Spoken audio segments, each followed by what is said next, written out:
Speed Management Plan. So welcome all elected members and committee members today. Also big welcome to our online viewers and any members of the public and staff and media. Right, we are on to apologies first. So I've got apologies from the Deputy Mayor, Councillor Casson and Councillor McPherson for early departure. Any other apologies? May not be, we'll get through it, yep. So I'll move that the apologies be received, seconded by Councillor Taylor. All those in favour? Any against? That's carried. Right, confirmation of agenda. I'll move that the agenda as it is be received, seconded by Councillor Henry. All those in favour? Any against? That's carried. Any declarations of interest? There are none. Right, committee members, let's turn to page 4. Now, for online viewers, submitters and members of the public, we are attempting to go paperless in the next triennial, so we all have devices in front of us.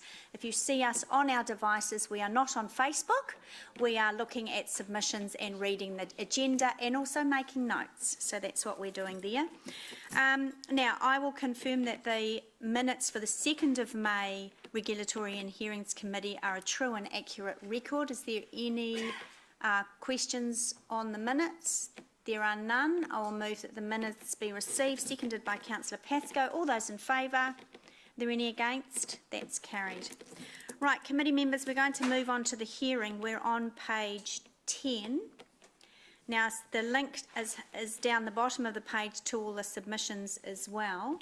A reminder, committee members, that this is a hearings process. So this is our job today is to listen. It is not to debate or deliberate, and in fact this committee is not delegated to debate or deliberate. We are here to listen to members of the public. It is their opportunity to tell us, to give us their feedback and their comments on our proposal for our Hamilton Speed Management Plan. Yes.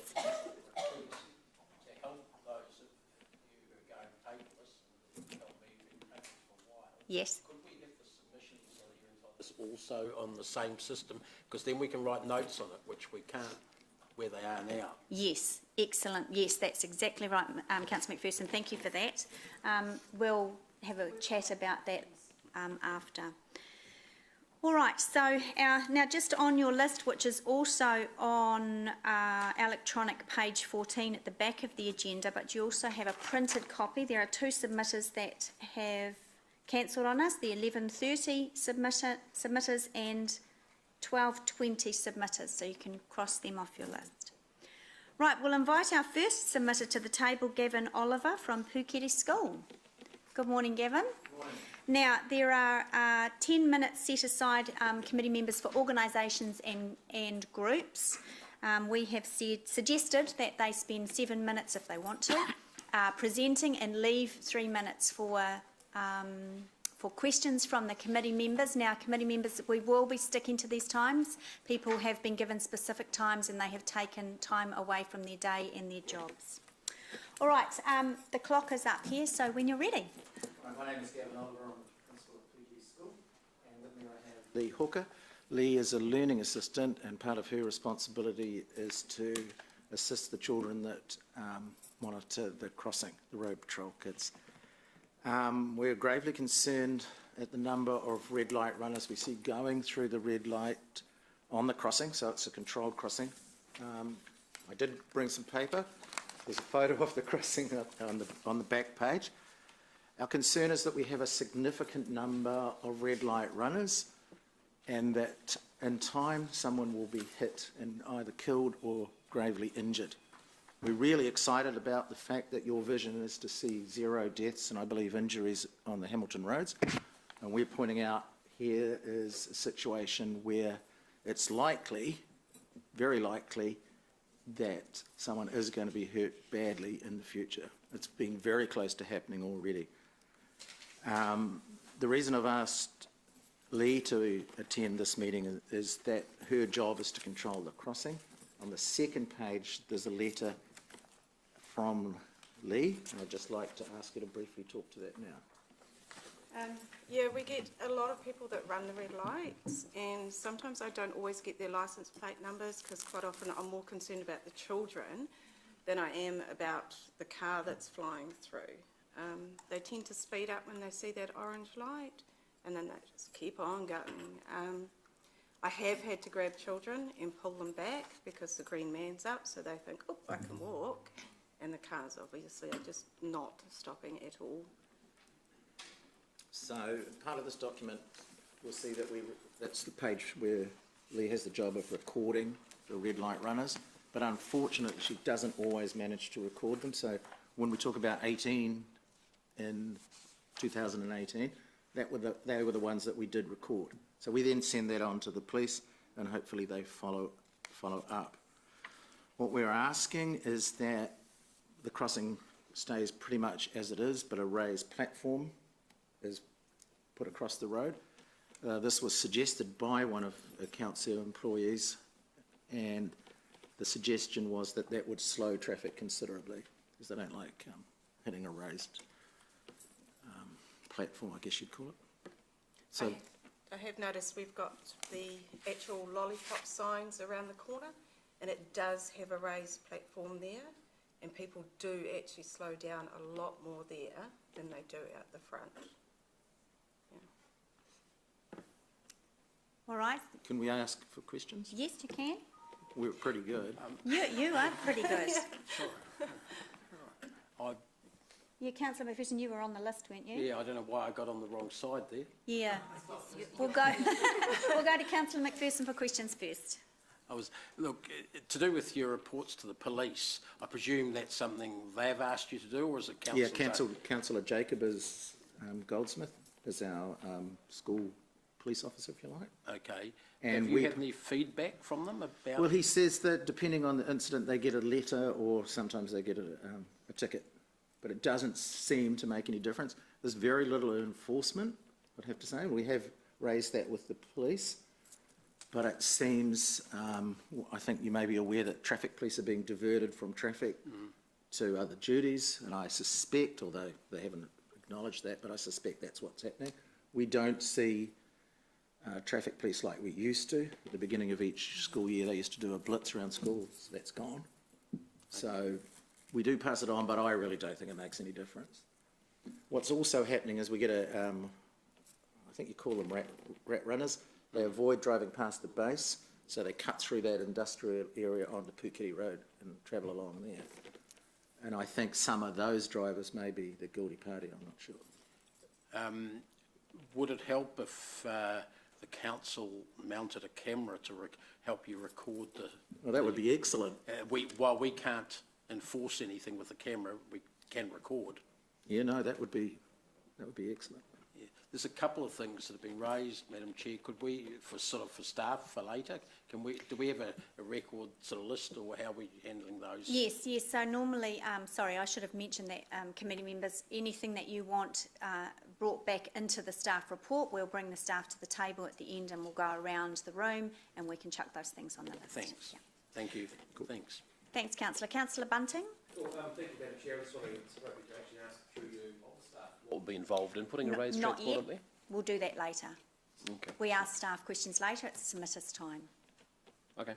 I just want them to be able to hear through staff, through us. No. Not useful? Okay. Not at this point. Councillor Tooman? Yeah, thanks very much for the short presentation. That area, of course, you've got a shopping centre opposite it there. It's very congested. I noticed there that the parents who are uplifting children are actually parking within the shopping area. And I noticed that the dairy there has actually got a sign written on the road now, keep out when you're picking the kids up. You've also got an intersection there which is probably about 25 metres to the north of that or west of it. It's an area, I think, which I'm just wondering whether or not around the corner where you've got the raised platform and the kids are there with their lollipop signs and that sort of stuff, very, very effective. There's no two ways about that. Well, I'm just wondering whether we'll be able to put the stop sign out as well as the traffic signals as well. Yeah, I asked the police that and they said no. Currently, there's a whole regulation around crossings. Sure. And we suggested that to Constable Jacob Goodman, and he said, no, you cannot do that without going upstairs somewhere and getting agreement on that. Well, okay, there's many ways of skinning a cat. Yeah. And I think that, Well, he was the obvious person to ask, and he said, no, you Sure. can't do it. sure. Look, I'll catch up with you later, I've got a few ideas there. When you actually put a complaint into the police, is it on a, sort of, say, a pre-formatted form whereby you get the date, time? Just all that form that's, I don't know if you've got a copy, but there's a copy of the, on here. Yeah, that's Yeah, right. I fill it Yeah, in. sure. Nobody's ever been called to give any evidence or anything like No. that, which would probably mean that nobody's ever defended the matter? Okay. Yeah, okay, look, I'll catch up with you later on this one. Right, thanks, Councillor. Councillor Pascoe? Yeah, I've got a question for staff later on Yep. on the raised crossing, but question, would delaying the amber to red, the time period of Yeah, we amber have through done to that. red, would that help in any way? It has probably helped a little bit. We had the, I can't remember his name, but one of the council roads people with his laptop, and he did slow it.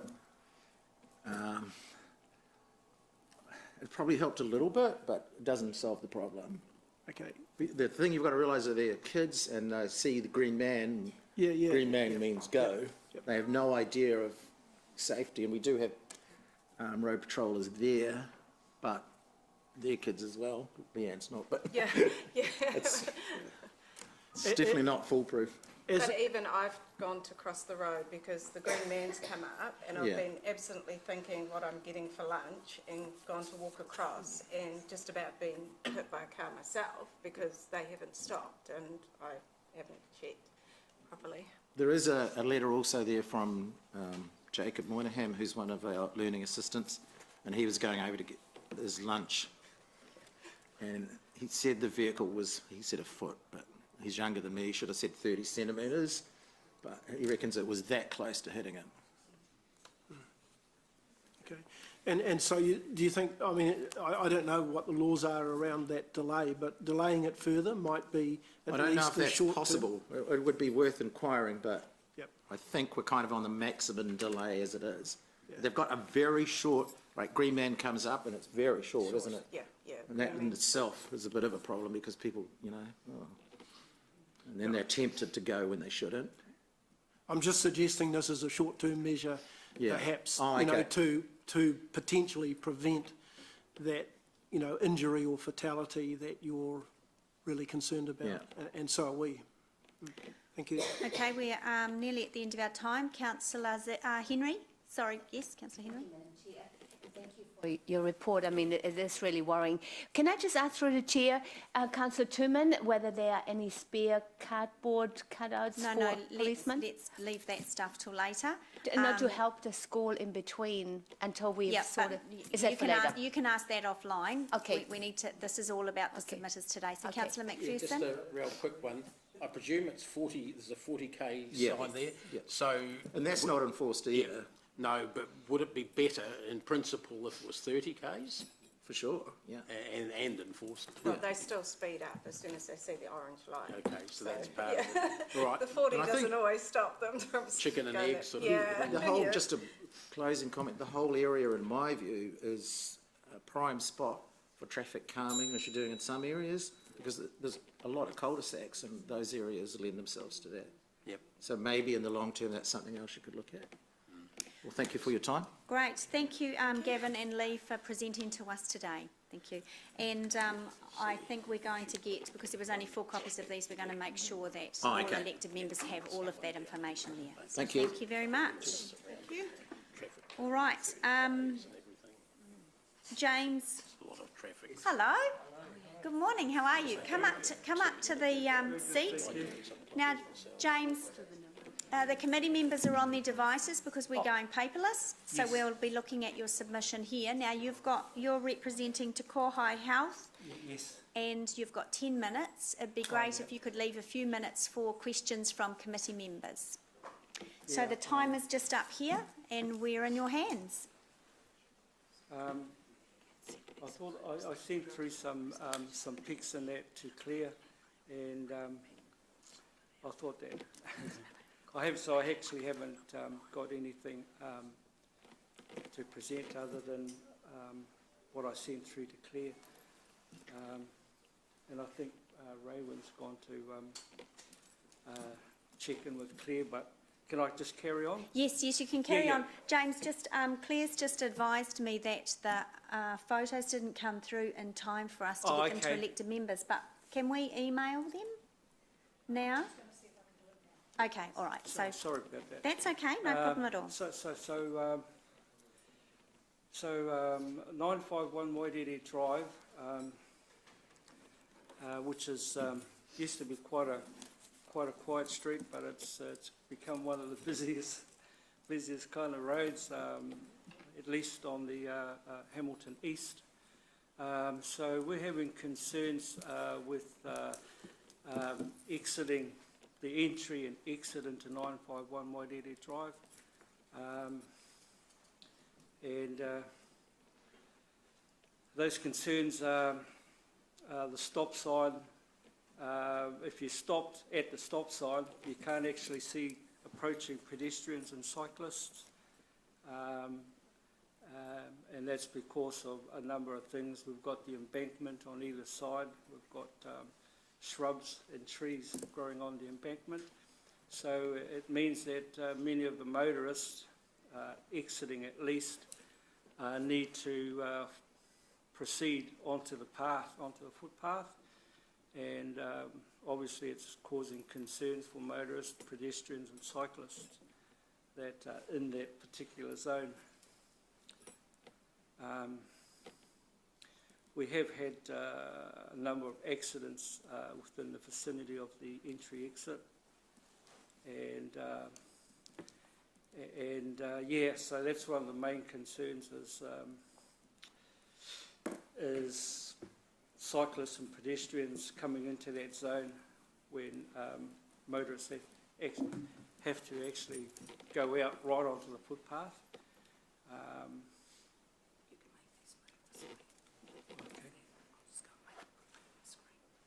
Okay, so James, looks like we're going to put your images Okay, yeah. up on the screen I'll when just move them Claire gets along. back to the table. Sorry about this. No, it's not a problem at all. Yeah, so that's become one of our main concerns for everyone. And also, aside from that, it's also entry and exiting it, merging into traffic. So there you can see we actually have to go way past the stop sign to See. you know, to be able to see, which causes some concern because many cyclists are kind of travelling at quite a speed along that path. That's just another. So that's the stop sign, the pole there, and obviously we've got a sign there, but yeah, so it's really the embankment and all the shrubbery and the trees that are causing some concern. That's just one of the accidents, and that's the view at the stop sign, which doesn't give you visibility at all. There's another accident there. So that's, yeah, that's just one of the concerns. It gets very busy. The peak hour traffic there is obviously in the morning from 7:30 onwards, and in the morning, and from approximately 4:30 onwards, which causes quite a bit of concern. And can I go to the other, can I leave this one and go to the other one really quickly, our other location? Yes, of course. Yep, it's very straightforward, this other one.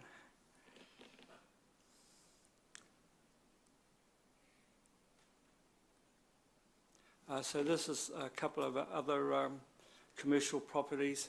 Really, what we have here is a concern is really just speeding motorists. Obviously, it's situated in a low economical area. James, where is this? Enderley. Enderley. Yeah, 60. What road? Enderley Road. Enderley. In Enderley suburb. 60 and 62 are two of our businesses there. Basically we get a lot of motorists, and unfortunately I think a lot of them are locals, but they just hoon up and down there, which just causes us some concern, because both of these buildings are early childhood centres. So that's I don't know if signage or to try and deter some of the some of the speeding motorists. But it is a bit of a concern, because largely a lot of the people we don't live in the area, our business is there, and a lot of the people there, I guess, wouldn't know where to start, or just no inclination to, not inclined to come forward with some of these concerns. Okay, James, Yep. you were very clear. I know members are itching to ask questions, so we'll go to Councillor Bunting first. Kia ora, James, thank you for your submissions, and the slides make it so much clearer.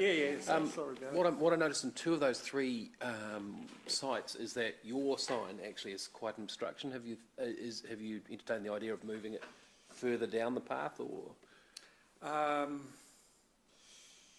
Well, that's not an issue with this business, with this location. It's more the speeding traffic. Right, I'm thinking more the Wairere Drive one. Yeah, the Wairere Drive. Yeah, even if it wasn't there, to be honest, the embankment does impede your vision. And is there much signage for motorists as they come off your site to beware, to keep an eye left and right as well, to maybe not nose over, or? It's really a stop sign with some painted lines. Right. Just to slow down. But this is where we're at. Is what options can we do as a company, or us as a council too, perhaps. Absolutely. We weren't too sure what we could do with in terms of pedestrians and cyclists. So. Yeah. But yeah, if the sign wasn't there, it would still be impaired because of the embankment. Right.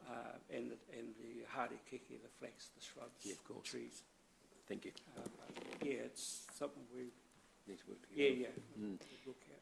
Thank you. Councillor Henry. Madam Chair, kia ora, James.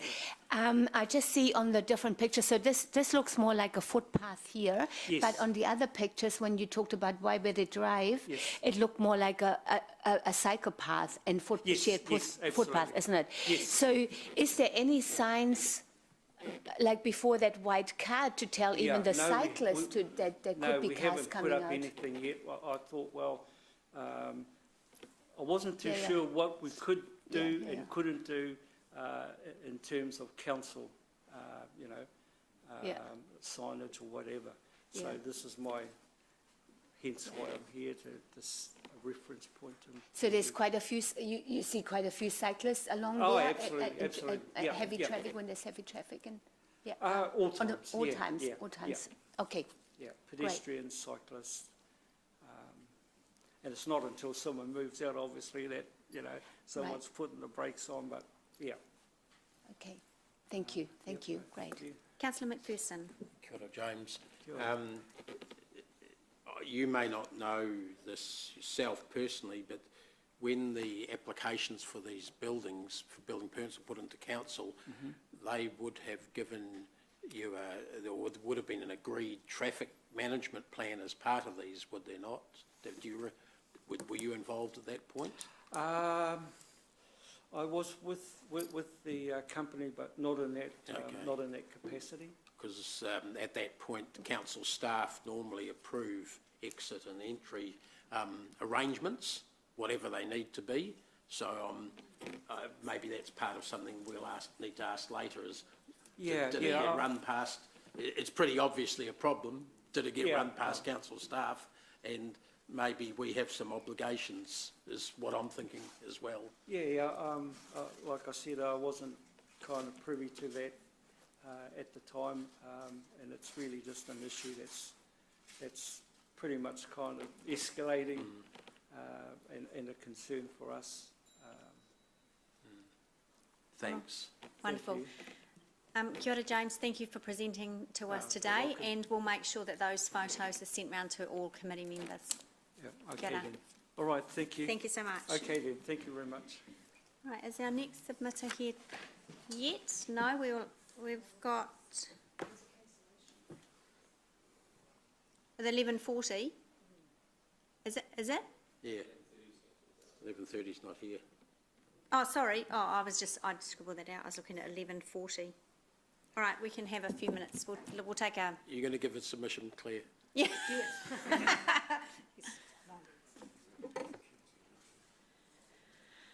We'll take a 10-minute recess.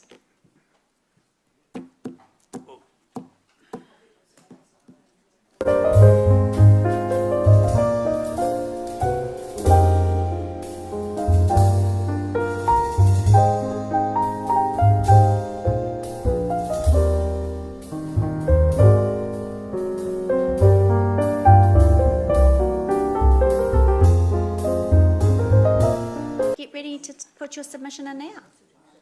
Okay. All right, cancel that recess, everyone. So we're going to Carolyn McKenzie. Now, Carolyn, you've got 5 minutes. Thank you. And we are on our devices today because we're attempting to go paperless. So that's what we're doing, all right? Okay. If you can leave a couple of minutes if you'd like to for questions from committee members, that would be great. Right, okay. So I appreciate you listening to me today. I'm Carolyn McKenzie, and I want to share a recent experience I had. I was driving onto the approach of the Claudelands Bridge the other day, travelling from east to west, when I heard the whoosh of a vehicle racing up behind me. I was wavering between 50 and 55 k's, which did not suit this other vehicle, and he pulled out to pass me. But then continued in the far right lane onto the bridge. I sounded my horn continuously in alarm, but I suspect he thought it was mere pique at being overtaken. It did slow the oncoming vehicle travelling from west to east, and this succeeded in allowing enough time for the car on my right to swoop in front of me and arrive at Victoria Street stoplights, which were a definite shade of red, whisk straight through them and proceed up Bryce Street. Now, I assumed this was a getaway car coming from a bank job, or perhaps a desperate consumer trying to make the sales at Centre Place, or maybe an American tourist who forgot that we drive on the left-hand side. My point is, his speed was the least of his misdemeanours, and with around-town traffic, this is often the case. Statistically, of the 380 people who died on our roads last year, 25% did not wear seatbelts, 19% were fatigued, 19% distracted by mobiles, 46% were drunk or stoned, and 31% were speeding. I don't have a breakdown of what percentage of those fatalities occurred in town. I suspect very few. So there is more to driving mishaps than speed. I would suggest negotiating a number of these roundabouts must induce a few, as the chicanes do, judging by the number with broken signage in the middle of them. I'm also quite well aware that the Sustainable Cities program is structured to get us out of our cars and onto our bicycles, scooters or public transport. I am also aware that many of the changes in roading have been designed to frustrate the driver with constructed obstacles, reduced parking and traffic congestion. And I must congratulate the council staff involved at having succeeded extremely well in their goal. If we change the overall speed to 40k throughout the city, the average courier or delivery van and many other vehicles will therefore be on the road an extra hour a day, usually at commuter peak times.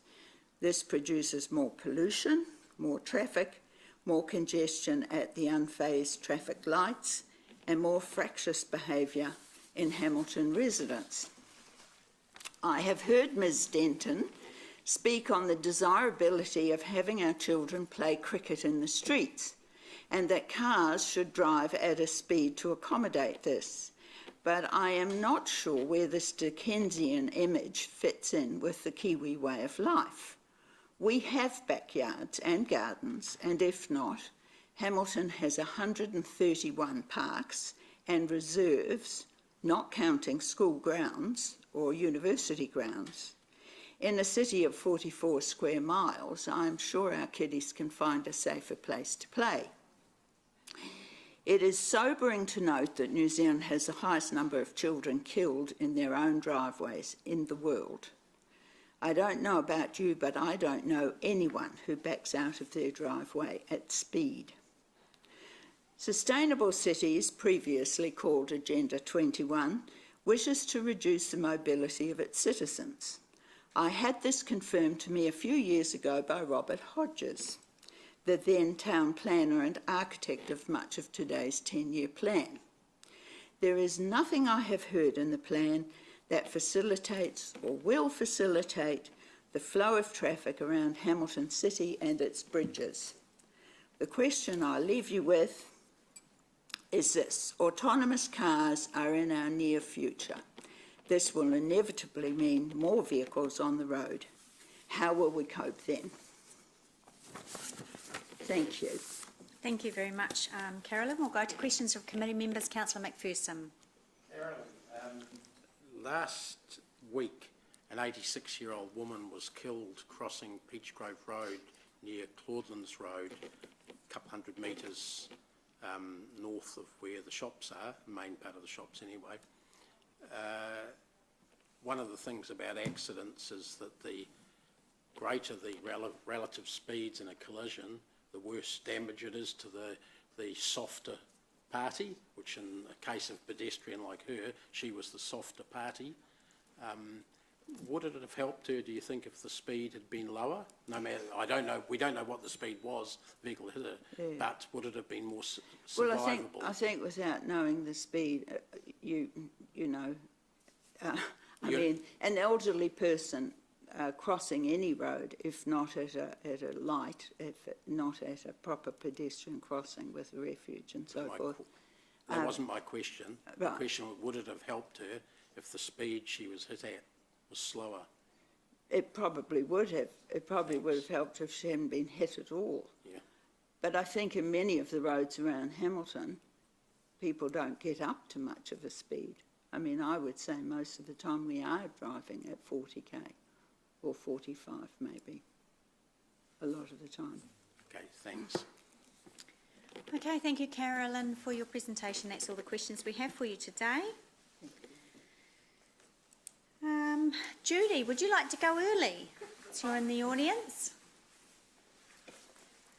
Judy, we are all on our devices today, so if we're looking down here, that's what we'll be doing, looking at your submission. Okay. So you have 5 minutes, you know the drill.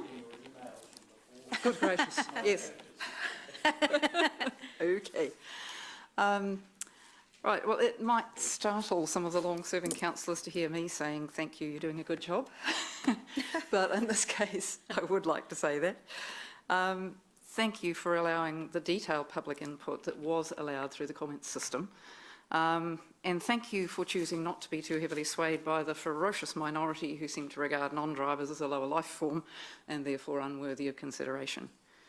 I wholeheartedly support the application of the Speed Management Guide, particularly in terms of using it to increase access to economic and social opportunities and transport choice. Given last week's tragedy on a suburban road, the end of mine in fact, in which yet another elderly pedestrian was killed by a car, we really do need safer speeds in our suburbs, less congestion and, where possible, separated systems for vulnerable road users, But where separation is not possible, safe speeds have a huge role to play.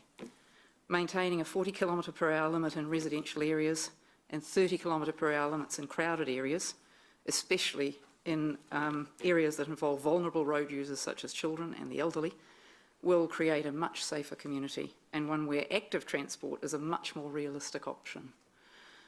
I do still have concerns about our higher speed roads.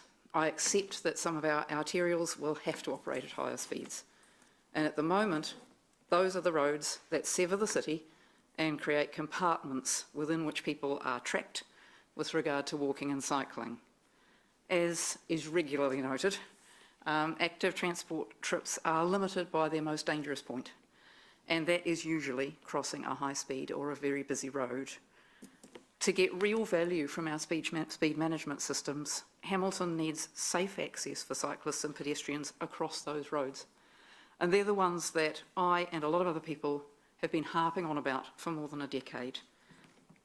You claim on page 10 of the Speed Management Plan that investment will be targeted to achieve the best access and safety outcomes. This is the time to put the money where the mouth is and make sure the worst of our roads allow safe transit for active transport users so they can make the most of the proposed lower speeds elsewhere.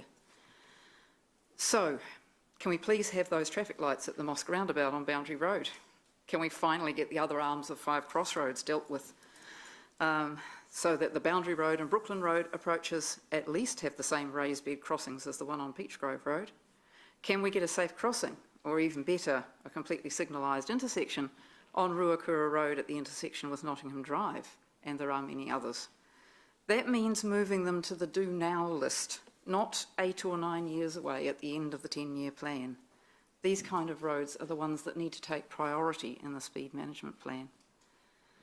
One aspect of the plan, also on page 10, did raise a sort of pained laugh from me, prioritising places where lots of people walk or bike, or where they soon will walk or bike.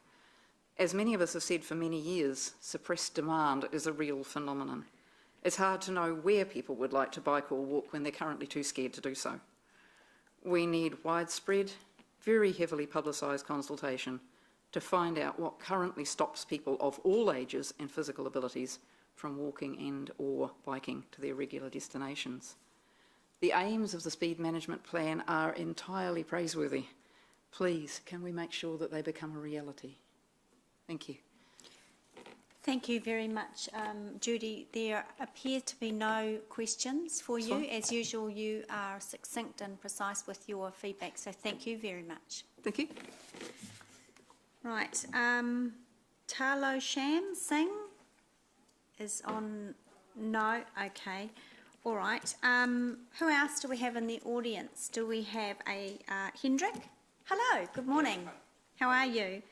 Come to the table, Hendrik. Now, we're just all on our devices because everything is electronic for us at the moment. Sure. So if we focus down on that, that's what we're doing.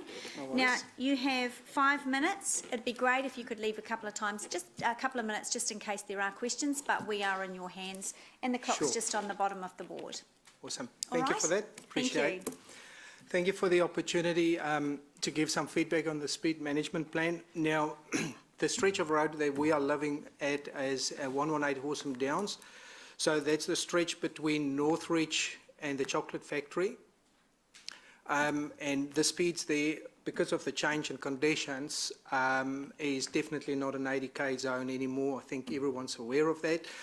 Living there, we've seen a lot of near misses, including ourselves, people crossing the centre line, people, when we drive, try and get into our driveway, people will come on the right side in front of our turning movement and just pass us there. Tailgating, I can't tell, we've actually been verbally abused by a biker that was speeding up and down there using it as a racetrack. So our main concern is actually that speed limit is really, really dangerous. Nowadays there's kids, I've got photos in my submission where mum, pram, little baby, toddler walking there, there's no shoulder. The non-existent shoulder is about 250 mils. Cars coming past, across the centre line. So it's really a dangerous situation, and not only for us living there, but also I've seen cyclists, children, school children going there. So because of the urbanisation, definitely it's not an 80k zone. The higher the speed, the bigger the crash, the closer someone's to being killed. So our submission is really that, and we support where council's going with the speed management plan, and we do support that wholeheartedly from a lot of people in that area. One thing we would also like to say, because of the awesome, there's a lot of speeding into the 50k zone coming from the chocolate factory side, speeding out these speeds. I've seen that before people hit the 80k zone, they're well over 80k. There's that crest, side distance is really poor. So what we would like to see as well, even though I think the proposed speed limit extension is to pass the chocolate factory, so even that could be around the corner, because people, as soon as they see an 80k, they start accelerating. So that's probably in short, unless there's any more questions or so, but that's just as a short, I mean, I've seen this safer roads, I've seen this little one on the road, haven't yet seen a mobility scooter, but certainly with the development, we've seen a lot of 18-wheelers going past there, I've seen cyclists there, so it's definitely not conducive to the driving to the road conditions, and that has changed due to the urbanisation. Great, thank you, Hendrik. We're going to go to Councillor McPherson for question. Thanks, Hendrik, for your submission, and Yep. the issues you raise are similar over on Gordonton Road, right to the boundary, I'd suggest, but... And in Borman Road, near Borman Road as well, yep. Okay, Yep. all of those ones on that edge of the city. You've got is it a 50k zone once houses start on both sides of the road? Yep. On the hill before Yes, you go down right, to the yep, supermarket? yes. Okay, so you're saying that should be extended how far out, to the city Well, boundary, or? Well, yeah, I'd say at least to probably, because what I understand, it's being extended just past or just before the new expressway. Yep. The problem currently with that big stretch of road, it's just a straight for people to exceed the speed limits. So I'd say, it would be good to just extend it around the corner, even past the expressway. So that corner just to the north of the expressway, you're saying? Yeah. Because it is definitely, people are speeding. That's our biggest. We've lived there for 5 years, and I cannot tell you how many near misses I've seen, how many people are speeding. You'd be quite surprised if they put a traffic cam up there. You'll see. And the houses around, was it Jennian and Yes, Northridge? Jennian, That's yep. filling up with houses? Yes. Currently, the chocolate factory is being demolished. I understand there's a commercial building consent in place. So that corner, I know the new regrading of the road, there's a proposed roundabout. My understanding, it's about 2024 or somewhere there. I don't know when the regrading will happen. But certainly... No, carry on.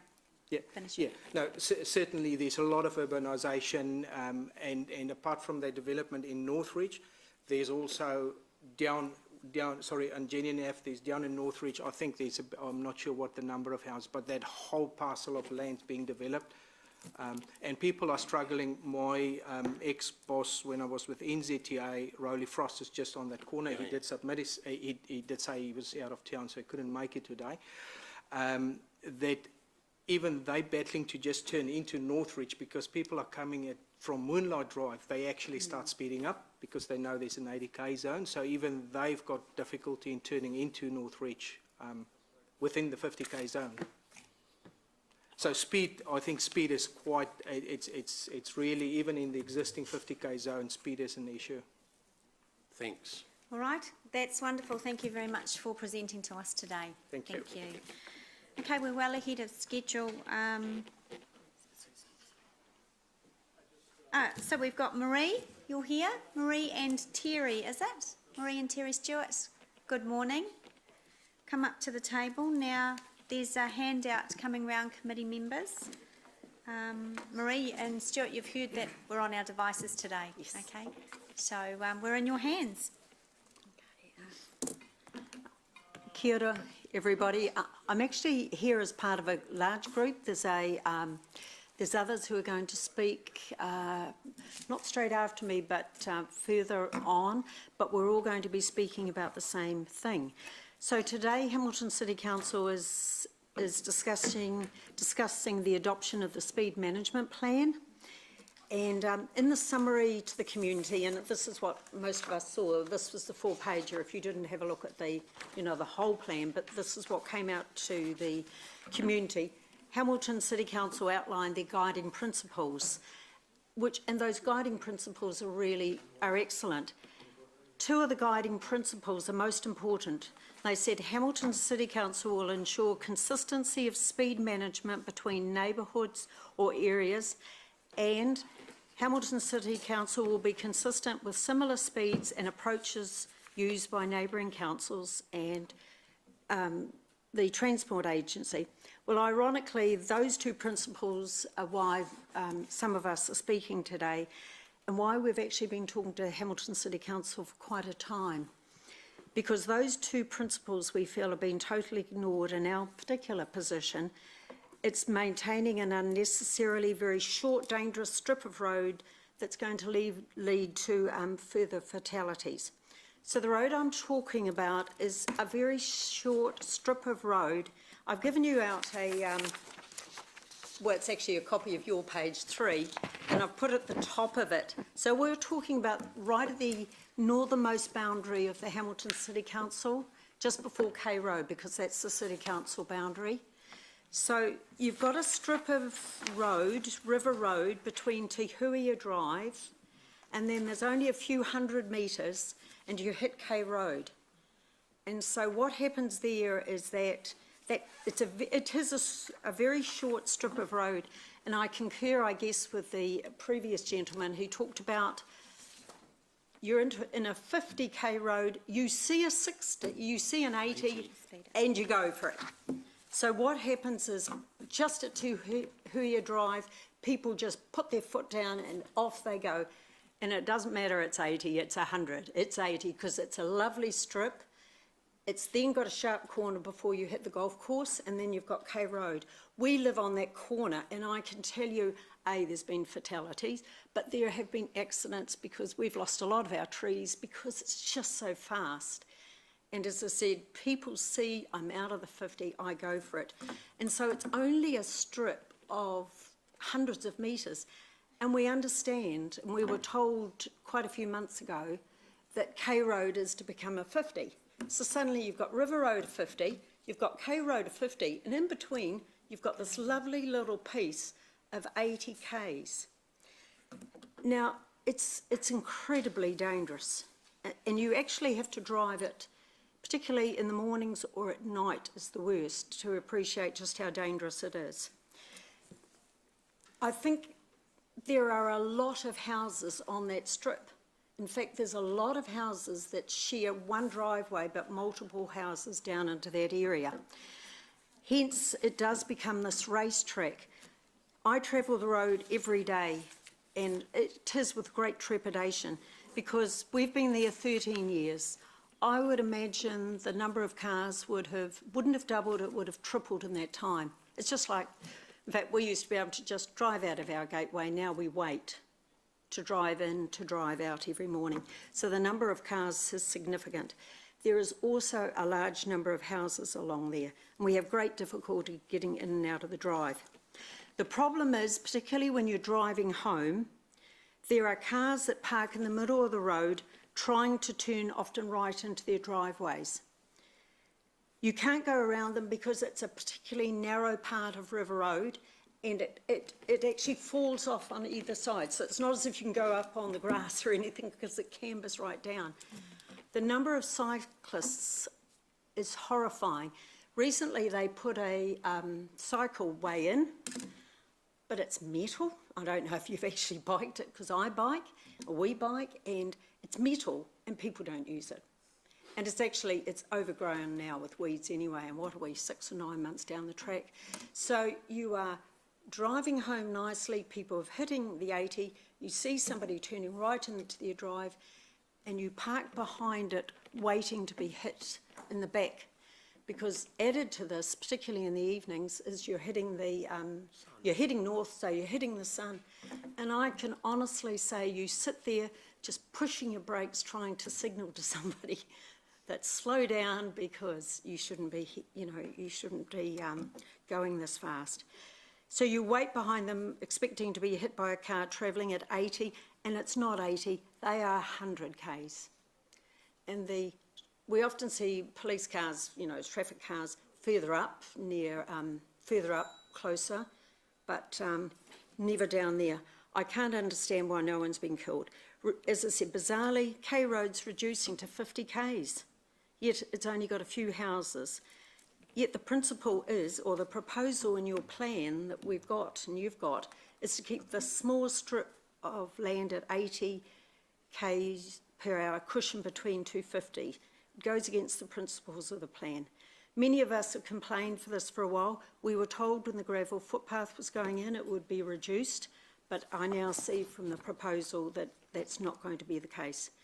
There is no good reason to keep this small isolated strip of river road between Te Huia and K Road at 80 kilometres an hour. We ask for it to be reduced to 50 kilometres per hour immediately, because otherwise there's no doubt in my mind that somebody will die. It's just too dangerous.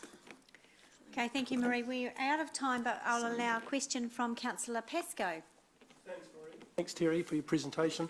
Wasn't there a fatality in that dip over the last couple of years? Yes, it was, about 18 months ago. Yeah. I understand there are other circumstances relating to that, okay. But in saying that... But it was down in that dip, which is quite a sharp corner before K Road. It's just the speed, the sheer speed. You go 50, as the gentleman said before, you go 50, you see 80, and you're going for it. It is a racetrack, and I mean that genuinely, but it's silly. K Road's going to be 50, this is 50. Why a few square 100 metres? It doesn't stick with your principles, and it's confusing. Thank you. Okay, thank you very much, Marie. And Terry, you've been very, very clear on what you'd like us to do, so we appreciate that. Thank you. Thank you. Okay, Marcia Lewis, are you in the audience? I've been guilty. Hello, good morning. We're a little bit early. I hope that's okay. So come to the table now, Marcia. All of our submissions and documents and agendas on our devices. So if we're looking down at that, then that's what we're doing. And you have 5 minutes to talk to us. So we're in your hands. I'm Maritza Lewis, living at 3 Anderson Road, Deanmore, Hamilton. Anderson Road is the only road off Collins Road feeding into Deanmore suburb that does not have a speed bump. Yet we have a kindergarten at the end of the road. Why not speed bumps? Speeding cars are taking advantage of this. They know our road has no speed restricting measures in place, so the traffic flow has increased down our road because of this. We've got the boy races going down our road. We've got the modified cars going at tremendous speed. They're not observing the limits of 50, which could be lowered to 40, given that we've got a kindergarten at the end of the road. They are not paying attention to the designated speed for the road because they don't have to, meaning the residents and subject to frequent speeding, excessive noise at all times of day and night. Between the beginning of Anderson Road and the Collins Road end, about number 10, we've got 10 kids in under or preschool age, and also we've got 2 that are ADHD, and they are learning to ride the bikes. This is incredibly dangerous for these families that have kids. And also, there is no observation of the speed limits of these cars that are living in Maybe and Crescent. There needs to be either a roundabout or the speed bumps that would slow them down. Because it's just a matter of time that something dreadful will happen, and we are looking for prevention to the problem rather than a solution at this stage. It's getting really dangerous and incredibly frustrating for us. We've been asking the council to do something about this, and seem to be we are forgotten, and I don't know why. Please, can you do something now, because it is urgent? Thank you for your time.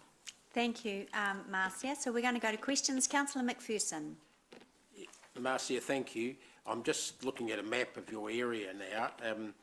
So what you're telling me, if I got it right, there's raised table speed hump sort of things in Deanwall and Rhondda and yes, all those ones in that circuit, but not the circuit that goes from sort of along Anderson and Joanna back to... That's right. So all the traffic is taking the Anderson Road shortcut because there's no speed bumps, and there's a little dip, and they're taking advantage of this. And we've got the boy races in Maybe and Crescent, so you can imagine there's burnouts at the top of the Anderson Road frequently at night happening. And as I said, you know, there's young family next door to us with 6 kids, all preschool or under, and one of them is ADHD, and across the road there's another boy. He's 8 or 9, and he's learning to drive a bike. He's the special need kid, and it's just a matter of time. Somebody will go, you know, across without thinking, because that's the sort of thing that those kids are. Yeah. And we are facing a big problem there. And we've been asking for a long, long time that something can be done about it. Speed bump or roundabout around Maybe and across on the a corner of Anderson and Maybe, and that will maybe slow them down. Because we've put in roundabouts and speed bumps on quite a few places further west from there, eh? Yeah, but not in Anderson Road, and yet we've got a kindergarten at the end of the road. So, you know, it doesn't make sense. Yep. Thanks very much for that, Marcia. Right, thank you, Marcia. That's the end of the questions. Thanks for speaking to us today. Thank you. Right, do we have Michael and Andrea Priest in the audience? Hello. How are you? Are those your children as well? They are. They're our supporters. Excellent. Excellent. Supporters. Great. Andrea, you've got 5 minutes. If you can leave a couple of minutes for questions, that would be wonderful. We're on our devices today. Great. Thank Hi. you. I'm here on behalf of the speed reduction that we're petitioning for between Tahuia Drive and K Road. My name is Andrea Priest, and I live with my husband and 3 children, 1918 River Road. The access to our property is on the eastern side of River Road, 200 metres into the 80 km/h zone that we're referring to. The access way to our home is a shared one. When we purchased our home 3.5 years ago, there were 5 dwellings feeding off the shared driveway. Since we have moved in, there has been an additional dwelling completed on a subdivided section. A second new dwelling is in the final stages of completion, and plans are currently being signed off for at least 1 and potentially 2 further subdivisions and builds. At completion of these builds, there will be a minimum of 8 households feeding off our access way. So I foresee there'll be a minimum of 16 vehicles entering and leaving the site multiple times per day. Further to this, throughout the duration of the builds, which have been happening for nearly 3 of the 3.5 years that we've been in residence, there can be up to 8 trade vehicles parked and moving on the shared access way, as well as further vehicles being parked on the grass berms. The traffic density in this little pocket could be at best described as chaotic and at worst described as waiting for an accident to happen. I just want to illustrate a few of the scenarios that we as residents, visitors and workers encounter every day on our stretch of River Road. When entering our driveway from a northbound direction, whilst waiting to turn into our access way, I've had people try and overtake me whilst I've been braking and indicating clearly my intention to turn right. I've had people toot and shout at me from behind whilst waiting for me to turn off the main road. I've people attempt to undertake me on the left-hand side whilst waiting for me to turn. There simply is no room. Whilst leaving our driveway in a southbound direction, it's not uncommon to encounter the southbound lane of River Road being occupied by a northbound overtaking vehicle as we turn out of the driveway. This problem has been amplified with trade vehicles being parked on the grass berm, which really inhibits our visibility when turning onto River Road in either direction. The sunset, as pretty as it is, the stretch of River Road that is under discussion is on a northwest direction.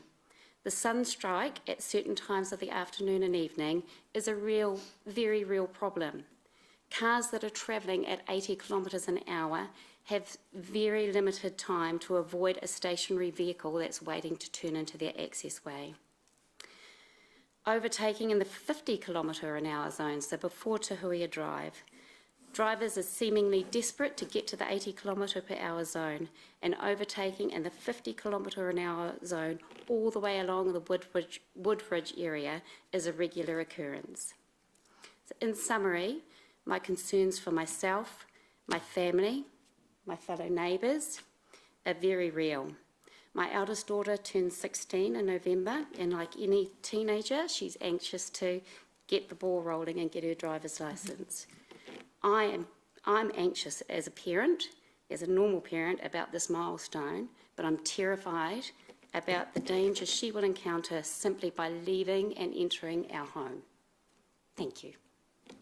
Thank you very much for that submission. We've got a question from Councillor Bunting. Thank you. Yeah, thank you for your passionate submission. It obviously backs up the one before. The submitter earlier on mentioned the path and the state of the Yes. path down there. Can you please elaborate on that for us? You mean the footpath that's Yeah. put in there? So the footpath that has been put in on the 80 kilometre per hour zone starts at Tahuia Drive, extends beyond where we live, and then it crosses over to the other side of the driveway. If you're a pedestrian utilising those pathways that have been put in, you're basically crossing an 80 kilometre per hour road on almost a blind corner. Right. I wouldn't let my children cross there at all. Okay.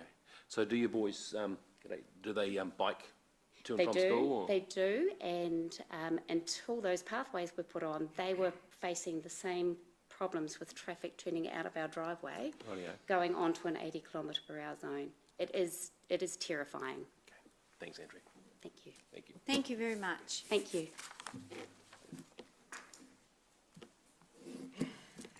Do we have Richard Hill in the audience? Hello, how are you? Good morning. You've seen how it all goes.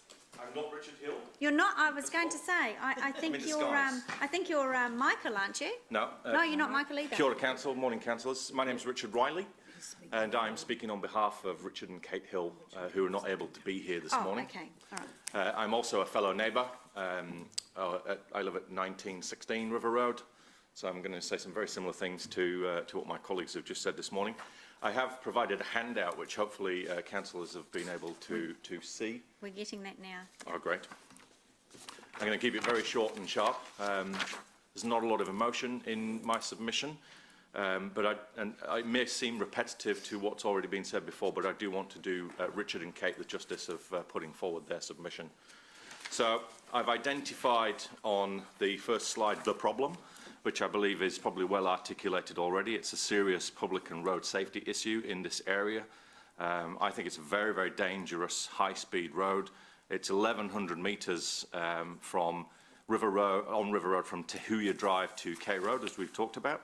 It's currently an 80 kilometre an hour per road, but in reality, due to some roading behaviours, it's very rare you'll see somebody travel down there at that limit, and we often see trucks and cars speeding down there well in excess of that speed limit. It is quite frightening and very confronting, especially when you're a cyclist or you're walking on that new pathway, even though it's set back on the berm. I've just highlighted the two stretches here, and stretch A is what I call the speed straight. As Andrea before me just mentioned, people accelerate and get ready to release that testosterone as they get to the 80 km/h zone and then power on. And that causes lots and lots of risks as people enter and exit those driveways, which, there's more and more traffic. And that sadly leads to what we've called the death zone. This is an area where there has been a fatality recently, and there's been a number of other crashes on that corner just as you go around the golf course. It's very dangerous. We effectively live in a peat bog here in the Waikato. There's lots and lots of fog. In the winter months, you can hear the cars screaming up there, and sometimes you're just waiting for the impact noise. That creates anxiety all around. It's a horrible corridor. It's very dangerous for road users, residents, access, cyclists, and as I say, it's used as a speedway. If you turn over and look, a very simple solution. We come with very simple solutions. Council obviously have got some protocols and regulations to deal with. But with K Road recently reducing to 60 km/h, it doesn't seem logical for this to be an 80 km/h corridor. It is not Waiwere Drive, where there is a dual carriageway and safety in the middle, and it's also not Resolution Drive, which is similar. It is a single carriageway road. We think that the most logical solution would be to avoid confusing motorists in this area by extending the 50 km/h zone up River Road, right the way through to K Road. Ideally, it would be out to the road just to the north, so that people could actually decelerate before they see the bend. K Road is causing very, very big issues for visibility. However, I'm not sure where your regulations go. And I also, look, I've put in this blue sign here, which is shamelessly stolen from the internet. There's a potential there that straight would still exist before that very dangerous corner.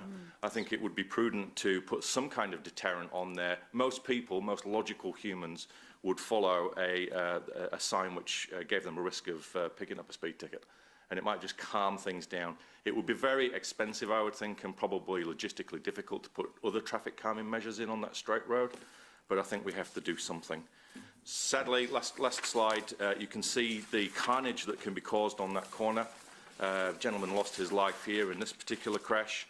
What we'd like to see is no more deaths, safer community, safer motorists, obviously fewer crashes, urbanisation of this corridor linking to K Road, safer access to driveways. And look, I think this would be a massive win for our council because it would show that it listens and prioritises community safety. Thank you very much for this morning. Thank you very much. Can I ask, are you an engineer? No, I'm not. Oh, thank goodness for that. It's very clear what you want, and of course we've heard that from the other submitters prior to you, so thank you very much. Thank you. Okay, thank you. There are no questions for you. Thanks. Thank you. Peter Boss, he's not here. I would recognise him. No, not yet. We're a little early, so he won't miss his chance. Is John Butler in the audience at all? No? Okay, so we've committee members, we've only got 2 submitters left. I just wonder if we'll break a little bit of protocol. If staff if we can add a few things to the list now, we may as well use our time wisely. Do you want to come up to the table? If we can, Peter Boss is not due till 12:30, so we'll stop you when he arrives, but rather us taking a 20-minute break. That would be really helpful. So I'm sure there's a few things on the list already.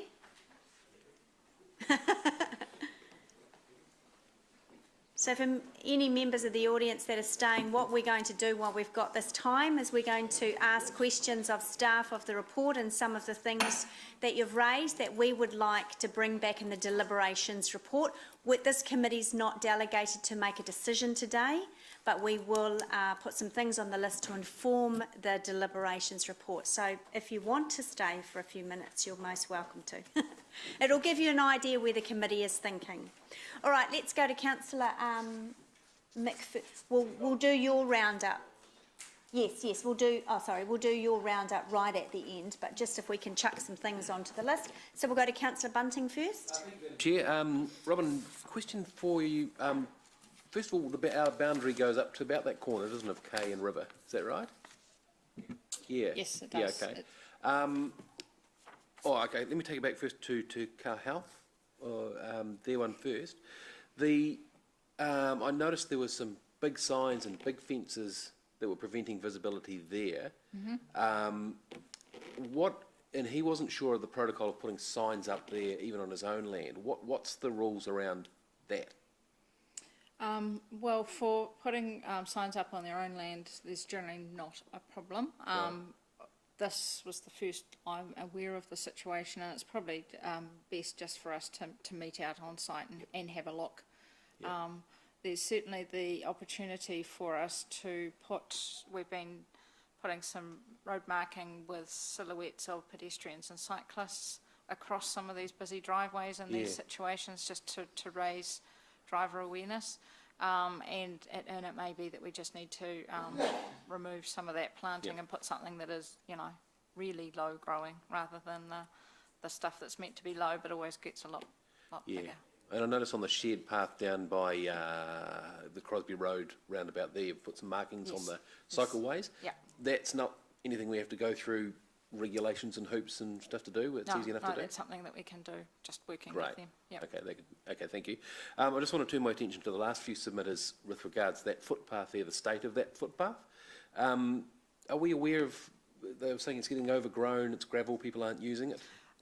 So we're aware it's gravel, so it was one of those locations where there is still plans for the urbanisation of that section of River Road, and we don't have the final levels and that sort of thing. So it was considered that at least a path, be it metal, was better than nothing. Yep. I have sent a message this morning around getting the maintenance of it checked. Great. And sorry, I just need to check my phone because I think the text has just come through. Urbanisation of River Road currently sits in 2031-32 in our plan. 2031-32? Yes, sorry. That's not a typo, that's... Okay. No, I think that's okay. Fairly much... Yes. That's River Road you're talking about? Yeah, the previous text that said 29-31-32 was a typo. Okay. So, yes, so I guess the urbanisation of River Road is still some time away. Yep. I'm happy to have a look, and based on the submissions, we've been having a look at that River Road, and I would hope that we could at least get a 60k speed limit in there until the urbanisation was done, which would be when probably we could get a 30. Right. But we'll have a look and see if we can justify a 50. Yep. So we'll do a little bit more work and make that change ready for the Growth and Infrastructure Committee. Thank you. Meeting. Cool. I don't want to hog the questions, but just one more if I may, and that's the Horsham Downs submission we had there, the Horsham Downs Road. Yes. What's the timing on getting that footpath and urbanised and curb and channelled, etc.? I haven't had that text come back yet, sorry. Oh, okay, you sent a message through that too. So yes, that's one I believe is still in the 10-year plan. Yep. I think it's in about year 7 or 8, but I'm not 100% certain on that. So that urbanisation of that piece of Horsham Downs Road is also tied up with the extension and completion of Bullman Road from where it finishes at Kimberley Drive through, and the construction of a roundabout at that Horsham Downs Bullman Road intersection. Oh, yep, on the chocolate factory. So I believe that's at about that year 7 sort of timing. Okay, thanks, Rob. So just for Councillor Bunting, so you will bring back in the report some commentary on options around the signage for Te Koha Health and growth. I think probably Councillor McPherson will add something else onto that list, and also some information, if we could have some information on the urbanisation from whenever it is, the 2300, and because we've had this issue come up many times, and what we could do to address that earlier. Absolutely. Yep, some of those options Thanks, as well. Madam That Chair. covers off your points. Yeah. Councillor McPherson. Of longer term things, but with when these sorts of things come to our attention, it's also good to have a short term response that doesn't involve having to put a business case into NZTA or anything like that, or wait to our next LTP. What about our trailer speed cameras, because I know that they've been successful in short bursts, scaring the bejesus out of people when they put their foot down and see one of them showing 85 in a 50k zone in front of them or whatever, and they think they're might get pinged, sort of instinctive reaction. We used to have 4 speed cameras. I can't recall recently on the mobile ones, any of them being in operation. Haven't seen any. Where are they? So the trailers are deployed, and River Road is one of the locations that we I do go deploy. along that area frequently, and I've never seen one in that part of River Road. There's the one the post-mounted one on the southbound road going inwards about half a k past south of Tahuia, but there's not any in the northern end. I've never seen the trailer, and I might point out as you approach the bend and the dip that I think Rob referred to, you've got it's an 80k zone, and you've got an advisory speed limit that's about the same anyway. You just sort of got reinforcement of going fast round a ridiculous corner and bend, sort of corner and dip. So the advisory, and I don't know which direction, but one direction is a 65 advisory, the other is a 75 advisory. Yeah. So the speed trailers, we still do have them operational, and we are deploying them around the city. And part of some work that we're doing, so I'll jump into Puketi Road, Puketi School at the same time when we're talking about that. We've had a difficulty in the past with deploying trailers within variable school speed zones, because obviously when the variable 40 comes in place, then the speed trailer needs to actually know that that's happened so that it can actually give the right messages to drivers. So we've just been working on getting some smart technology such that we can get that variable sign to actually talk to the trailer, so that the trailer supports the school, the lower speed limit. But even if the trailer's saying 45 as they go through, and the people are seeing that it's a 40k zone, it's showing them they're going faster, even if it isn't able to flash up a slow down thing. Yes, so that we try to have it such that it doesn't show speeds over the speed limit, because we do have people try and see how fast they can go and see, who can top out the highest number on the score sheet, which is why it then clicks over into that slow down message. What we're hoping to get is that the trailer will actually reinforce the fact that it's a 40k area and to slow down. So well, that's that one, but when we get these other ones, like the two that Mark was just talking about, the River Road and Horsham Downs Road, why can't we get the speed trailer into those areas? We're more than, and when we get requests, we do go out and put them out and around the place, and we get really good feedback from that happening. And people do notice that there is a decrease in speed. So we've basically got a circuit that we put that trailer out on, or trailers out on, and then when we get requests such as this, then we can pop that into the regime. How many trailers do we have at the moment? 2? I think we've got 3 or 4 trailers. I can't. Have we got enough? Yeah. We can always deploy more, because the reality is that this is a really useful tool that we have for reinforcing those speed limits, and as I said, we get really good feedback from the community where we have deployed the trailers. So that's something that could be thought about for perhaps the discretionary transport program. As a short-term measures, and the other short-term tool that we've got, and we've got about 50,000 of them in the city, is orange cones. Could we not deploy them seriously along the edge of some of these roads temporarily for a while? That's what we did at Thomas Gordonton. Thomas Gordonton was a full temporary traffic management plan. What I would prefer to do is look at if we can actually, through probably about the August Regulatory and Hearings Committee, actually look at getting some of these speed limits lowered, rather than putting a lot of cones and expense, because they do cost money to put out there, and they need to be checked, and they need to be put back upright, because people take great joy in seeing how many cones they can hit and knock over. So it's one of those other games that people seem to play. So my preference would be to try and move to getting some of these speed limits actually lowered reasonably quickly in this term of council. My last one then, if you're doing that, will be to, implore you to get the police, traffic police, if we do have any left in Hamilton, to reinforce any lowered speed limits in areas like that? So again, when we get requests from the public concerned about speed, deployment of the trailer is one of the things we do. The other thing we do is certainly let the police know so that they can include that in their patrols.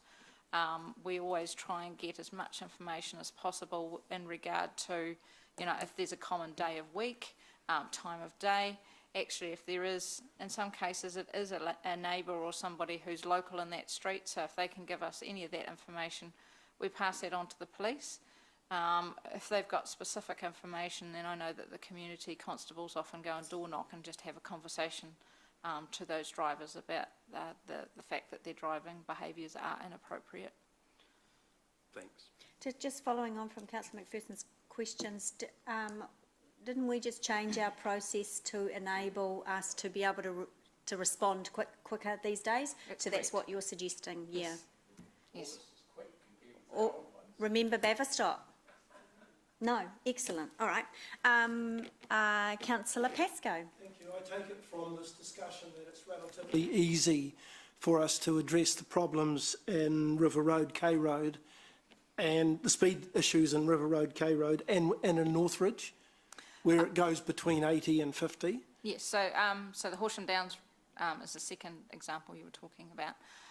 We do need to just do some work. I think, as I said, in the River Road case, I'm reasonably confident that a 60k is something that I can put in place, and we'll do some extra investigation to see whether the 50 is something that we can do ahead of the urbanisation. I think the Horsham Downs is probably going to be something similar, that there may have to be a step change down until the urbanisation goes through, but I need to do some investigation.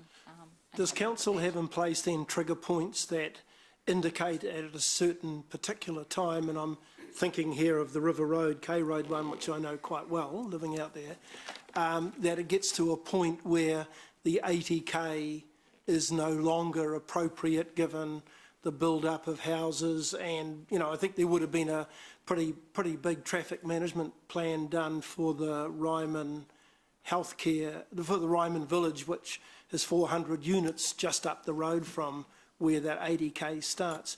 Would there be some trigger points that council would have where we would just automatically say, now's the time to drop the speed limit in that stretch of road without waiting for residents to come to us and say, this is a problem that we've got? That's certainly our aim, and I guess that's why we've gone down and made the changes that we did to the speed management bylaw, to enable us to be more responsive and not have to wait generally a year to go through that special consultative procedure. Right, thanks, Robin. And one last question, which is about the raised crossing. I noticed your newest set of traffic lights, which is again down the road from where I am and by Flagstaff Shops there, has got a raised crossing, and that's only gone in the last week or so. Correct. And there's no school around there. Is it a matter of standardisation now that every crossing like that one will have a raised crossing? That's certainly where we're wanting to get. So I guess the learning around the safe system approach is that traffic signals, and even a signalised intersection for cars, in order to really get those safer speeds through the intersection or the crossing point, is to have that raised component. So Thomas Gordonton, for example, is the sort of standard I would expect for any future traffic signals or upgrade of traffic signals intersections, that they will have a raised component to it.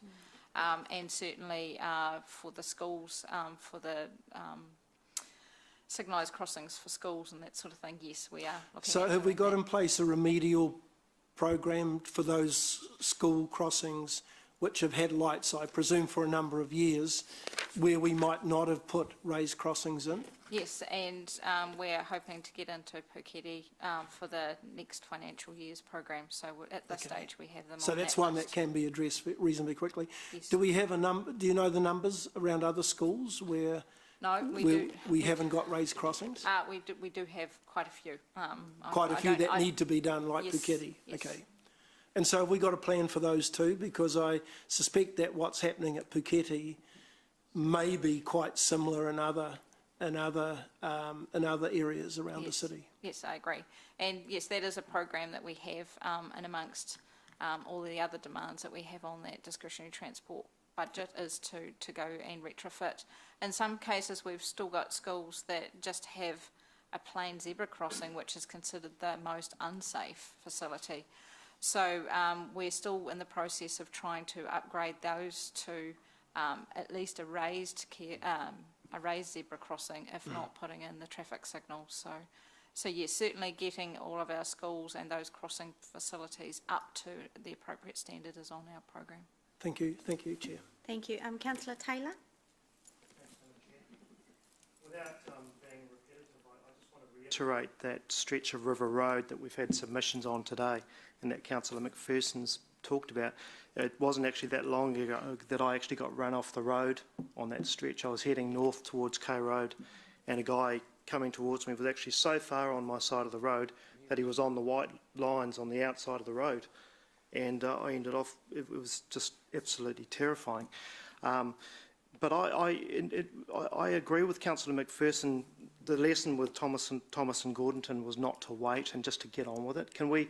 I would really like for us to look at that road cones idea or something, because whatever you're suggesting, it will take a matter of months to sort of do anything, won't it? And it feels to me like there's some urgency here. The gravity of the situation, it just feels to me like we should pull out all the stops. So I can certainly get the speed trailer and, if necessary, trailers, have it in each direction deployed reasonably quickly.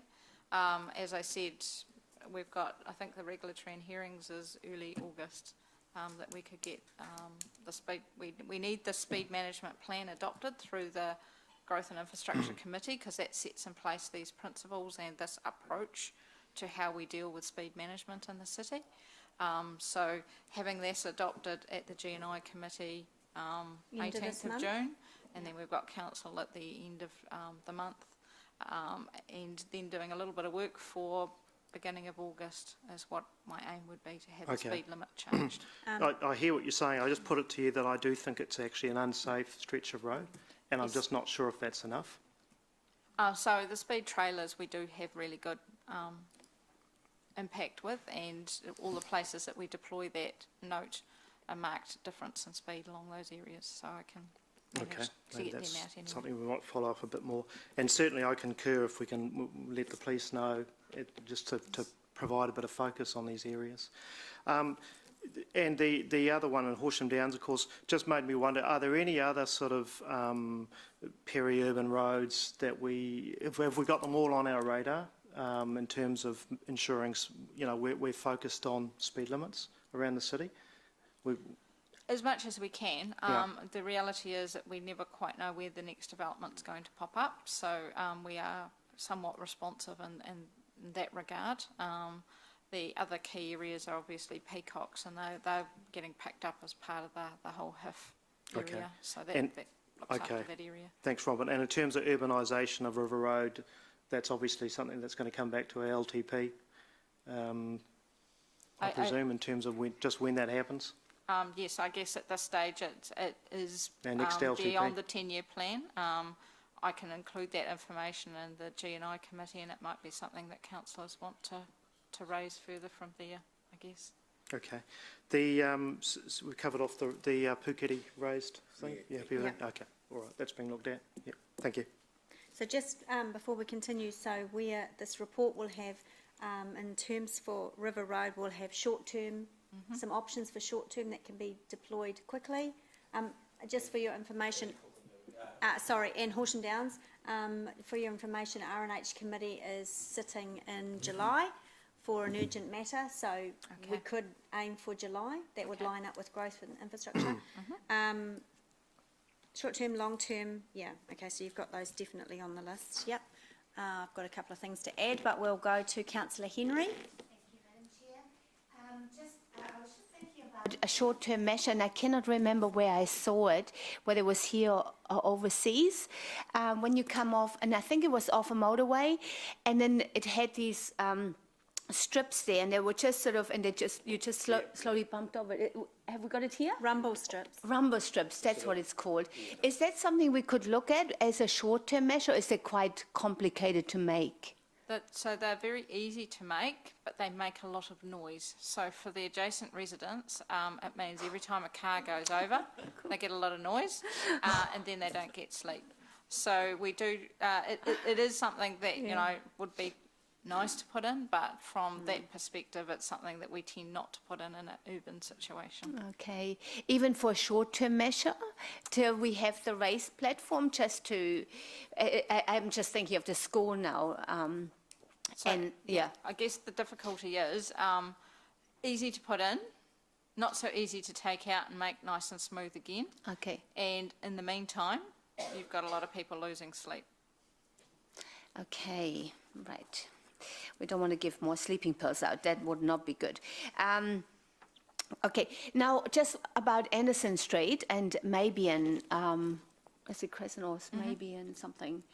What can we do there? What would be possible there in the short term? So again, we, as a result of the consultation that we've done this time, so we've been gathering together and we've got a beautiful map. It's covered in lots of spots. For all of the locations where people have been asking us for lower speed limits. So that's since we kind of stopped the program back in 2014. So we've got that long list. We've got all the engagement work that we did leading up to the development of the speed management plan, and then we've got a lot of people, as part of their submissions to this process, have named other streets that they'd really like us to look at. So we'll be looking at that, using the prioritisation tools in the speed management plan, which is looking at the crash data. The requests are considered to be a key part of that, pulling together a program for going in and putting in some more of these permanent 40k safer speed areas. And as part of putting those in, we then look at what is the type of physical works that we need to do. So that would be when we look at whether a roundabout or other sorts of treatments may be needed in those areas. Okay. So that again will be part of the rollout. So we're expecting, as part of the 1920 discretionary transport program, to have a lump of funding in that program to put in safer speed areas. And the last question I have got, and that's just coming back to what I wanted to ask earlier through the chair, to Councillor Tooman, whether he knows whether there's any... No, we'll do that. You can do that one offline. Oh, is it offline? Yeah. Okay. Yeah, do that offline. Because to tap into his previous career, you can do that offline. Yeah. Yeah. But I just thought, is that something that I heard was a safety measure? Well, I don't know. You discussed that with him offline. Okay, we'll do that. So, Councillor Tooman? Yeah, Robin, Cookity School. Can you operate a school patrol cross in conjunction with traffic signals?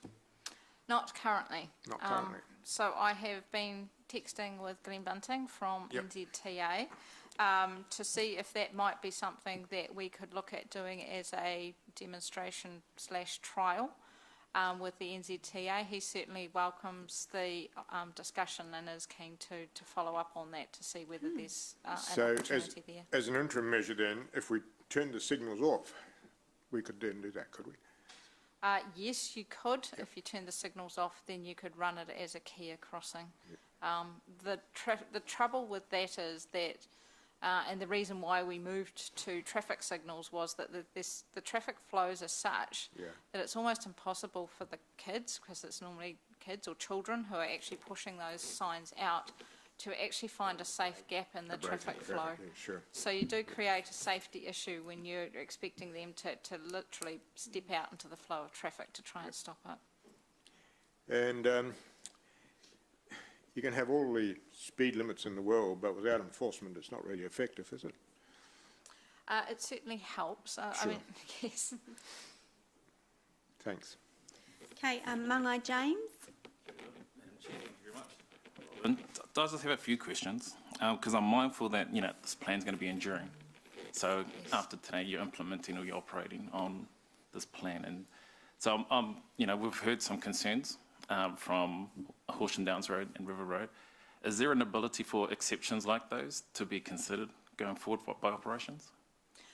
Yes, definitely. So what I would suggest is that as a result of the submissions, we're having a look at the map that's in the speed management plan. And as I said, I think that we can show that section, that was proposed as being 80 long-term, actually being at least 60, if not 50. And this is going to be a document that does need review. While it's our best educated guess at this stage of what the city is going to look like in the future, things are going to change, and we would expect that updating the speed management plan will be something that we do need to do on a semi-regular basis. Very cool. Okay, cool. And because I suppose that leads to the next question, was a lot of the concerns were sort of related to entranceways, visibility, shared access, which tends to fit in either a bylaw or the district plan or the city plan. So is those plans influenced by what's going to come through in the speed management plan? Yes, definitely. And we've already embedded quite a lot of speed management in the current district plan. So I think this is a refinement of where we were with the previous speed management policy. And there's still ongoing work around speed management that we would expect to see re-embedded into not only the district plan but also the regional infrastructure technical specifications, which is where, particularly when we're looking at building new stuff, that these considerations are thought about. So I suppose just a follow on that question was, so there is an awareness within council units that they're going to be working together to implement the speed management plan. So yes, there's some interaction, integrated approach in that. Yes, so I see that as being a really important part, not only just for speed management, actually the whole Vision Zero. Achieving that is going to be more than just the transport unit going out and banging its drums. We need all of council to actually understand that. So once we've got the speed management plan adopted, that whole sharing around all the different parts of council and I guess making people a greater awareness around the role that they can play to achieving it.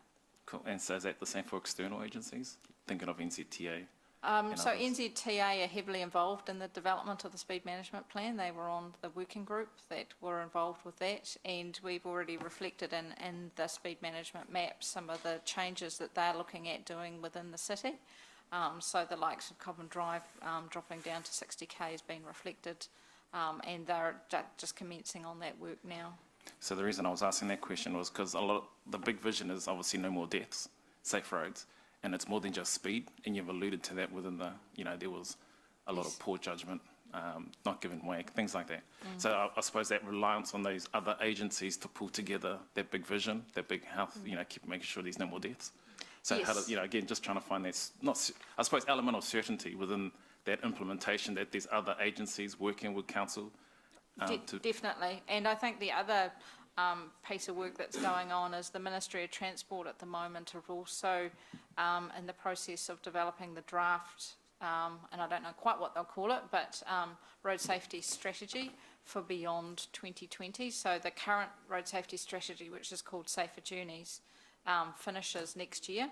So the Ministry have been developing what they see as being probably the 2020 to 2030 strategy, and I understand they're out to consult on that very soon, and that certainly raises the awareness of all the different agencies that have a role to play in that, for the likes of the HCC and the police and NZTA and local authorities. But I think it's also raising awareness around those other people that work in the road reserve. So where do you put your power poles and bits and pieces like that, so that the infrastructure that ends up in the road corridor that often has a big impact when there's a crash. Awesome. Thank you, Robin.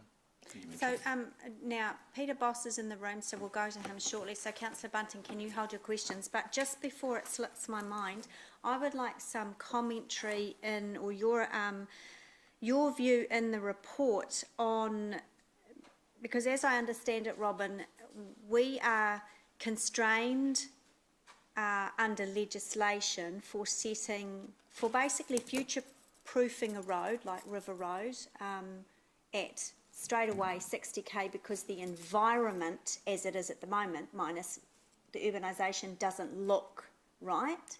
So I think it's time we start lobbying for a change in that type of legislation so we can future-proof our city properly, because we know that that stretch of road is going to be all homes very, very quickly. So can we have some comment? I would like some comment around that. Would you like that now or after? No, in the report. Okay. Yeah, Okay. I feel quite strongly about that. Okay, so we've got Peter Boss. Hi, Peter. You know the drill. You've got 5 minutes to present your submission. Peter, we're on our devices, our agenda and our submissions here. And Peter has a handout. Do you have slides as well? Yes? All right. You've got 5 minutes.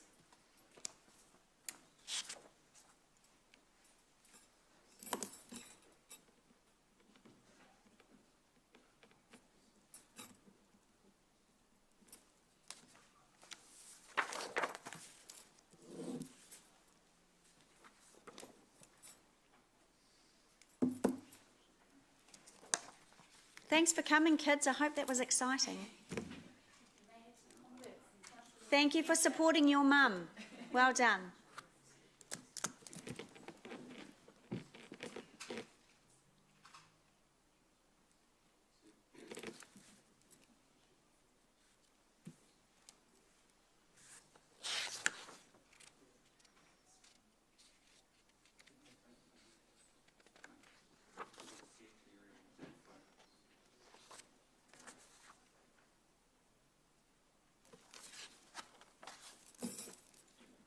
Okay? Oh. Yes. Okay. So behind this 80k sign, two 65k signs, crash barrier, warning flashing lights, and on the other side of the road it's normal to see crashes. The cost of the 80k sign may be a few $100s. The cost of signs warning drivers to go slower, tens of thousands of dollars.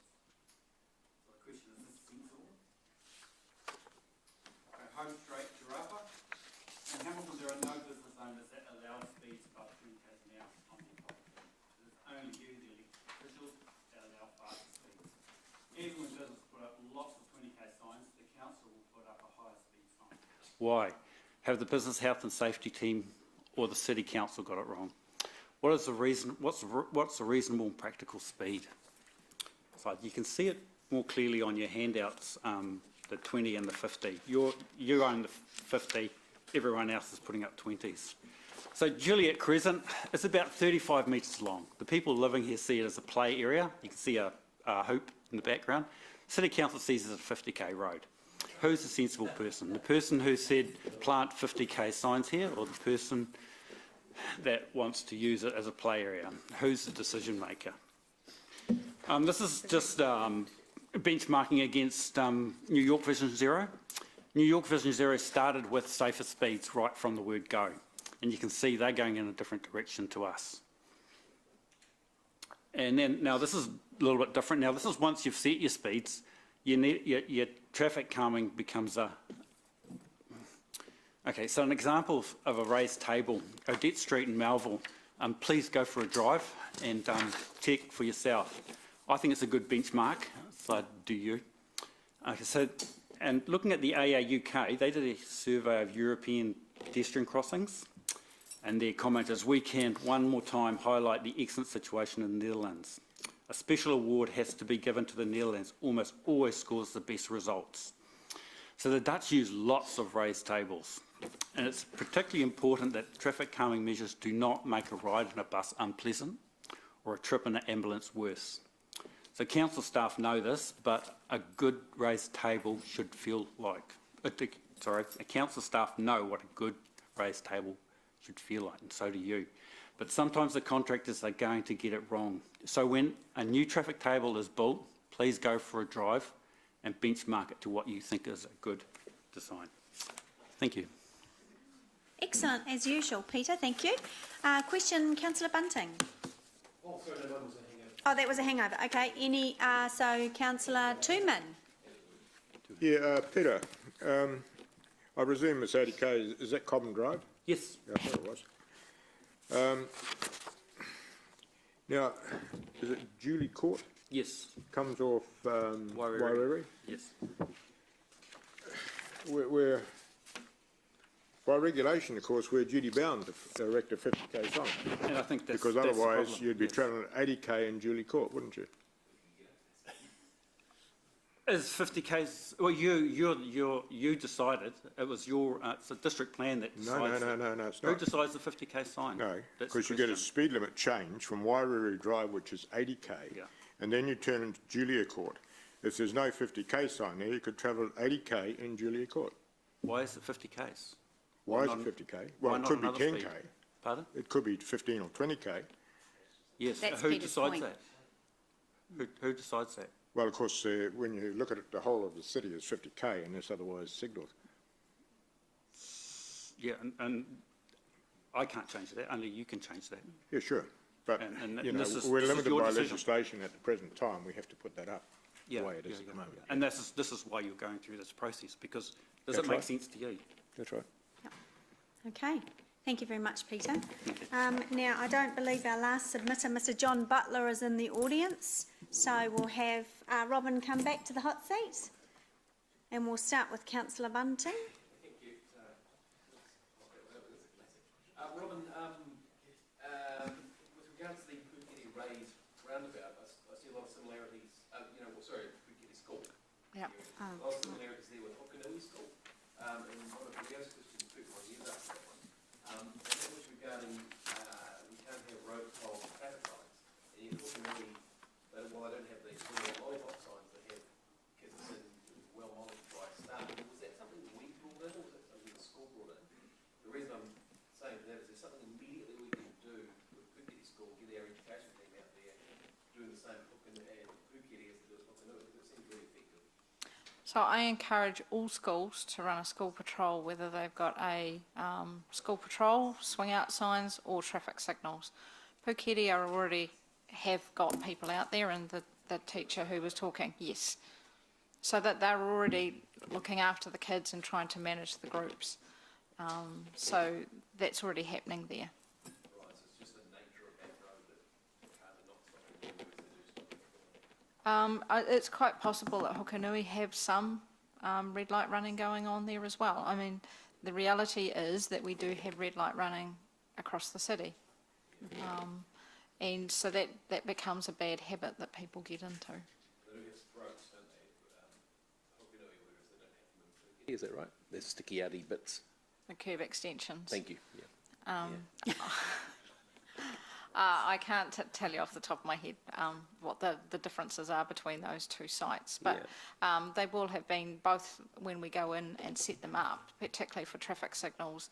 Then we do what we need to as far as the engineering goes to make sure that we're minimising the width that anyone has to cross, and that we're making sure that the traffic signals are are nice and visible for the approaching traffic. Yeah, okay. Thank you, that was all I had. Thanks. Councillor McPherson? Next meeting of the Growth and Infrastructure Committee, could we, as an appendix or something, have a list, your blue measles map that you've got there? Could we, I could see if it looked like that from this distance anyway. Could we maybe have a copy of that, but also a list perhaps of the streets, intersections, whatever? I've seen this list in the past. The last time I saw it was many years ago, and it had, from memory, 105 different streets on it. I'm sure it hasn't got smaller, though we've grouped a lot of them together.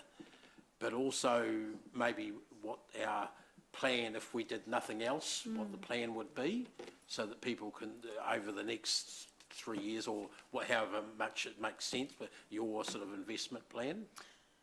Yes, I will certainly include the measles map, and I will include a list. We'll have a bit of a crack at what we think the program looks like, but noting I need to get that report finished tomorrow.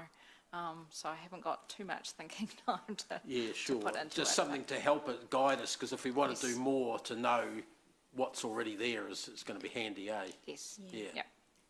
Thanks. Okay, I just have a couple of things that have been raised by submitters I'd like some commentary on in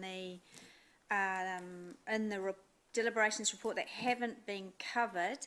In our plan, please correct me if I'm wrong, but in our plan we are proposing 30 Ks for all schools.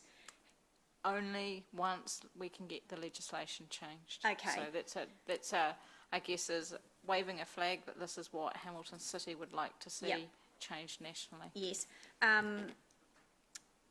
But some of the written submissions that haven't presented today, plus people that have presented today, talk a lot about childhood centres and kindergartens as well. So I'd like some commentary in the report about why we haven't included early childhood centres. It seems logical to me that we would put that in the bucket with schools as well. Councillor McPherson raised some historical stuff around Te Kohai Health, what the traffic management plan was back then. If you can find that out, if we have some obligation perhaps that we didn't carry out. Or that, I think maybe I might have been Was that what- suggesting that the traffic management plan that was approved, is that what actually happened? Yeah, And yeah. who checked, was it checked, for instance? Now, I'm trying to find out whether planting and fence Yeah. walls and signs that now inhibit view wherever should have been there, and who put them up, whether it was us or the developer. Yeah, Yeah. so I'm not sure, but as I said, I'm more than happy to go out and just work something out on site with them. Yeah. But I mean, what that's leading to, sorry to interrupt, No, that's right. Madam Chair, is that new traffic management plans for buildings ought to consider that sort of thing for commercial or, you know, community buildings that are especially alongside major thoroughfares like that. I think in this case, it might have got caught up with the fact that that facility was there prior to Day Street being in effect upgraded to become Wairau Drive. But some of those are brand new buildings. There are additional the Marae ones, was yes. there. Yeah, so we can follow up and see. I think everything else has been added to the list in terms of short-term and long-term responses to River Road. Robin, if you think we need, I mean, the city's growing in size, if you think we need more speed trailers, put that, and I don't know whether that's in your delegated authority to just go out and buy them. No. If you want to put that proposal to us, I'm assuming we buy them, don't we? We own them? Yes. I'd really like to see that, and your opinion on whether we actually do. We don't want to be taking from one area that's had some concerns from residents and putting it into another area. So I think we need actually more, but I want to see a case for that. It doesn't have to obviously be a huge big business case. I think that was all on my list. Councillor Hamilton? Can we make sure they're tamper-proof in terms of, violations of signage and that sort of thing? We've seen examples in the past. We try very hard to make them tamper-proof, but some people do like to fiddle. Okay. All right. Look, I think we've given some excellent feedback that we'd like to see in the report. So, committee members, we need to turn back to page 10. Actually, assuming that committee members actually looked at the consultation document as well as obviously the draft plan went through GNI. I just wanted to compliment staff on, there was a new thing there that had your elected committee members, you might want to have a look at it. On the website with the consultation, it had a thing called Your Ideas. And so the ideas went up, and then each person that read that idea could vote thumbs up, thumbs down. I thought that was excellent. What a great way to get engagement and to know what ideas bubble to the surface from the public. So if you haven't looked at that, go and have a look. I thought that was excellent. Okay, so we've captured everything. So we're on page 10, the staff recommendation, and as for viewers and members of the public that are still with us, our committee just hears and considers the submissions. We get to ask for information on the report. We have done that. We don't get to make a decision or deliberate. That happens for the Growth and Infrastructure Committee, which is, what's the date for that? 18th. So we're online if you want to watch and tune in. A decision will be made then. So with that, I will move the staff recommendation on page 10, seconded by Councillor Tooman. Is there any debate? There is none. All those in favour say aye. Any against? That's carried, and that closes our meeting. Thank you very much. Thank you, staff.